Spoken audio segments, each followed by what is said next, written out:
I'm here with another famous recipe of mine, which is butter chicken. You can also call it tandoori chicken, my style. Take half kg of chicken and 1 cup of yogurt with some 2 tablespoons of butter. This tandoori masala, shan tandoori masala, you have to take the whole packet.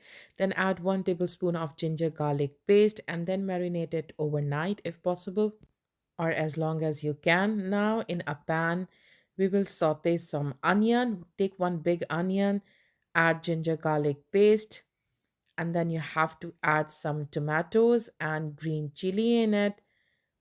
Cook it till oil comes on top. Then we will add some masalas.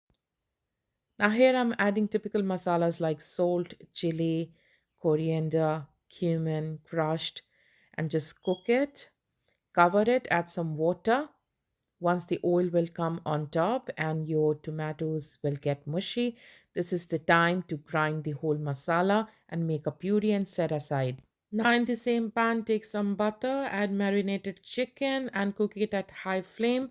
Make sure you don't cover the lid at this moment.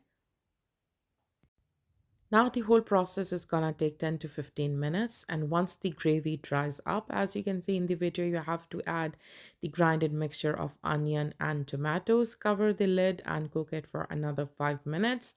Now for more flavors, add some fenugreek or kasuri methi and garam masala in the mixture. Mix it and cook it for a couple of minutes. As you can see, Maggie is also watching the recipe and waiting for tandoori chicken. And now, as you can see, the whole gravy is ready. Now it's time to add a half tablespoon of sugar to balance up all the spices.